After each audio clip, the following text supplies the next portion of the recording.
that feeling? You're sitting at the holiday dinner table, the plates are being cleared, or, maybe you're just on a casual Sunday FaceTime call. Right, just a normal day. Exactly. And suddenly, um, a comment from your in-laws or your own parents lands just right in the middle of your relationship. Ooh, yeah. It might be a highly opinionated take on your shared finances or, a pointed question about when you're finally having kids, Always that one. right? Or just unsolicited advice on where you should buy a house. And in that split second, it's like the air just leaves the room. It really does. You lock eyes with your partner, and you both realize you are navigating a total minefield. I mean, it's incredibly common, but honestly, it can be one of the most stressful dynamics a couple faces. Oh, absolutely. The stress in those moments is so palpable. And it's usually because it stems from a place of love and deep history. Yeah, which makes it so much harder. Paradoxically, yes, much harder to manage. You're caught in this massive emotional tug of war. Like, you genuinely want to honor your family and maintain those lifelong bonds, right? Right, of course you do. But you simultaneously have this biological and emotional imperative to protect the new life you're building with your partner. It's really a collision of two very powerful loyalties. Okay, let's unpack this, because that collision is exactly what we are getting into today for this deep dive. I'm ready. We are pulling from a really fantastic, incredibly practical resource today. We're looking at the Weddizer website, specifically their relationship and social etiquette articles section. Oh, Weddizer is great. It really is. Now, Weddizer is widely known as a premier destination for wedding and bridal insights, the logistical Bridal stuff. planning, the dresses. Exactly. But their relationship guidance articles are just a goldmine for navigating the actual human element of merging two lives. And the specific guide we're looking at is called Setting Boundaries with Extended Family and Partnerships. Such a crucial topic. And the core tension they present is fascinating. I mean, they point out the family support is an absolute blessing. We all want that village behind us. We need the village, yeah. But the text is very clear. Without explicitly defined boundaries, that same blessing quickly breeds tension, resentment, and just deep conflict. So our mission today is to figure out how you can protect your partnership without triggering like a massive family drama. Which is the ultimate tightrope walk, really. And before we dive into the mechanics of how you actually do this, we need to anchor ourselves in the why. Right, the foundation. Exactly. The Weddizer article takes a very uncompromising stance right out of the gate. It is not suggesting you cut your family off. Important distinction. Very important. It's about answering a fundamental question of hierarchy. It validates the anxiety you might be feeling, but insists that the respect and love you have for your extended family, well, it must be balanced against the absolute non-negotiable priority of your romantic partnership. Yeah, the quote that jumped out at me immediately to support that was, your partnership should always come first. Spot on. And to really grasp why that hierarchy is so vital, think of your relationship or your marriage like a newly built house. You and your partner just finished building it. Okay, I like this. You laid the foundation, you put up the walls, and you are incredibly proud of this shared space. Naturally, your extended family members are welcome guests. You want them there. Right. You want them to visit, you want to host them. But if they have a spare key and they feel entitled to just walk in whenever they want, Oh, boy. and they start repainting the walls and rearranging your living room furniture to suit their own tastes, It's going to cause absolute chaos. total chaos in your home. Your private sanctuary suddenly feels like a public plaza. If we connect this to the bigger picture, that analogy perfectly illustrates the three main reasons the Weddizer text argues these boundaries are the literal foundation of that house. Let's hear them. First, boundaries protect the relationship from external misunderstandings and resentment. Right. When you don't have walls, external opinions seep in and start causing rot in the floorboards. You actually stop being mad at your mother-in-law and start being mad at your partner for letting her in. Oh, wow. That is so true. It shifts the blame internally. Exactly. Second, setting a boundary actively teaches your extended family how to treat your relationship. So you're basically handing them an instruction manual for how to interact with the two of you as a single unit. It removes all the guesswork for them. That's it. It creates the conditions for mutual respect. People cannot respect a line they do not know exists. Yeah, if they don't know the bedroom is off limits, they're going to walk in. Precisely. This week. And the third reason is that boundaries radically reduce unnecessary stress by clearing up murky expectations. Murky expectations are the worst. They are the absolute breeding ground for human conflict. When everyone understands the rules of engagement, When to call, what topics are off the table. The ambient anxiety just drops for everyone involved, including the extended family. So establishing this perimeter isn't this aggressive, hostile act against your in-laws that you need to feel guilty about. Not at all. It's actually a foundational requirement for intimacy. It's how you keep your relationship healthy enough to actually enjoy your family's company when they do come over. It is a protective measure. You are Yeah. protecting the peace of the family ecosystem just as much as you're protecting your romantic bond. Okay, but if setting these limits is so incredibly beneficial and it prevents all this resentment, why do so many couples struggle to actually do it? It's so hard. It feels like we are all naturally terrible at this. Which brings us to the specific challenges or tripwires outlined in the guide. The terrain here is incredibly complicated. The terrain is complicated because it's deeply emotional and historically entrenched. Yeah. The first major challenge the source highlights is the danger of over-involvement. This is when family members feel, quite frankly, entitled to weigh in on highly sensitive areas. Yes. We're talking about intimate financial decisions, deeply personal parenting choices, or, career pivots. And the Weddizer text says this entitlement doesn't usually come from a malicious place, but from a blurred sense of ownership over you. Right, and we have to look at the why behind that over-involvement. The article brings up a crucial dimension here: cultural and traditional expectations. Oh, this is huge. It's massive. In many cultures around the world, the extended family inherently plays a central role in a couple's life. The Western concept of the nuclear family being a completely independent, isolated island, Is definitely not a universal norm. not at all.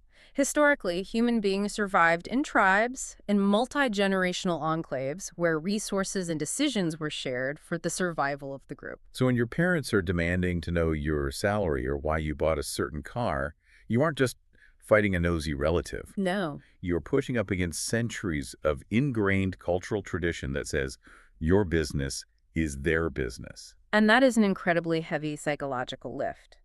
The challenge becomes this delicate balancing act. You're honoring the cultural expectations of your elders, showing respect for the lineage that raised you, while simultaneously carving out the personal independence required for a modern partnership to thrive. Right? It carries a massive amount of emotional weight because defying those expectations can feel, on a primitive level, like you are betraying your tribe. Which explains so much of the guilt, and we will definitely get into that guilt. But looking at the challenges listed in the text, the one that surprised me the most wasn't about the intrusive uncle or the heavy cultural weight. What stood out to you? The most surprising and arguably the most destructive challenge was the lack of communication between the partners themselves. Ah, yes. The internal misalignment. That is the silent relationship killer. I was reading that section and thinking, if the couple isn't aligned internally, how can they possibly handle external pressure from a seasoned matriarch or patriarch? They can't. It's like trying to guard a fortress from an invading army when the front gates are wide open and the guards are arguing with each other. It is an impossible task. The text makes a profound point here. If a couple has not explicitly agreed on their stance, presenting a united front to the family members simply cannot happen. Right. And without that united front, the couple becomes incredibly vulnerable to division. Extended family members, even subconsciously, have a radar for that misalignment. Oh, they absolutely do. They've known you your whole life. They will sense the hesitation, and they will navigate right through the middle of that crack in your armor. It's a classic divide and conquer dynamic. I mean, if one partner says, we shouldn't accept this massive financial gift from my parents because of the invisible strings attached, and the other partner hasn't fully agreed to that stance. And kind of secretly wants the money? Right. The parents will instinctively bypass the resistant partner. They will direct all their energy and persuasion toward the partner who is wavering.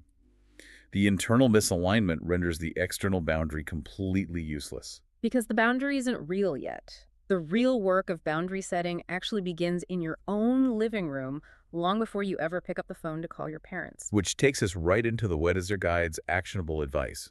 They don't just leave us analyzing the problem.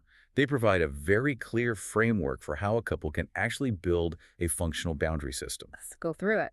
And it starts exactly where we just left off. The pregame huddle.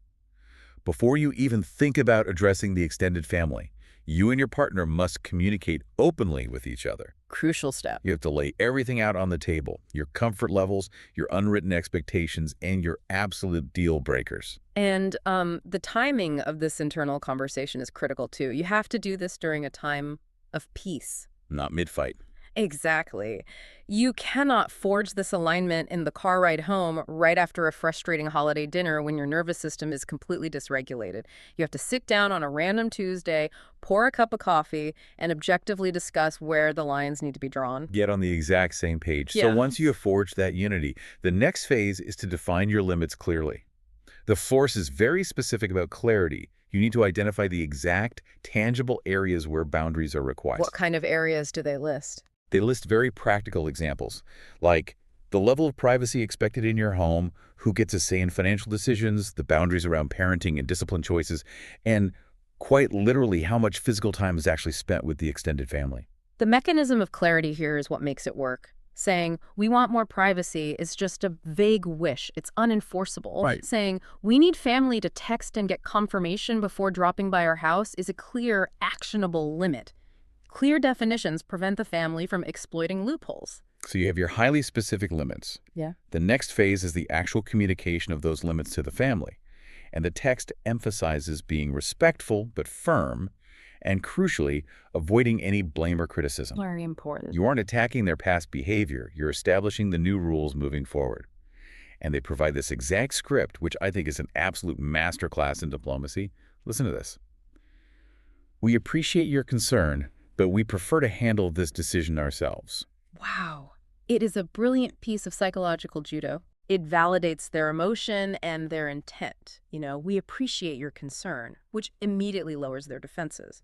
But the second half, we prefer to handle this decision ourselves, leaves absolutely no room for debate or negotiation. It completely shuts down the interference without starting a war. Now, the next part of the framework is where I want to push back a little bit, or, well, at least play devil's advocate. Let's hear it. The guide insists that you must set consequences when boundaries are crossed.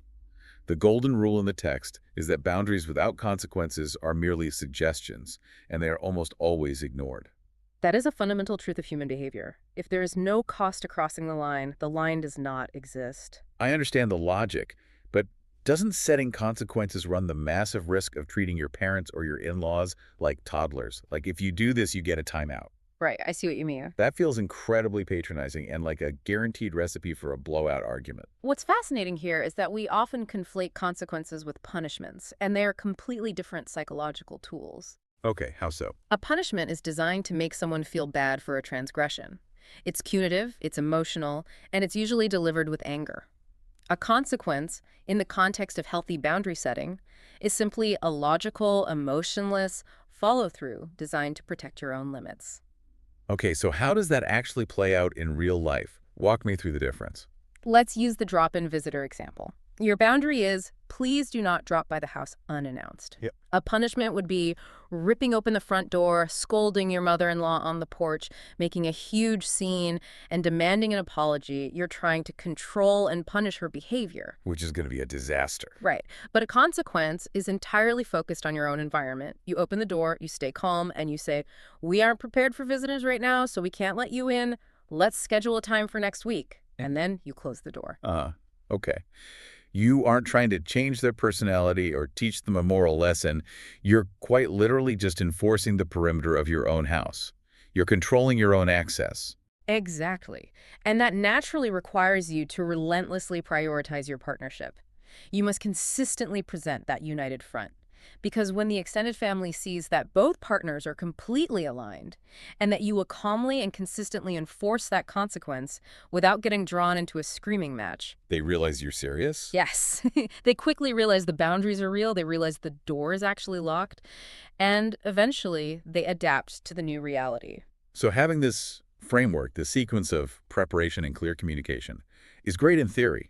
But we all know what happens in the trenches. Oh, yeah. You're at the family barbecue, you're holding a plate of food, you're caught completely off guard, and an intrusive relative makes a highly inappropriate comment about your weight, or your bank account, or your toddler's diet. What happens in the heat of the moment? The Weddizer guide offers some very strong tactical communication strategies for exactly those real-time ambush moments. The first one they highlight is the incredible power of using we statements. The text says you must speak as a team rather than as individuals.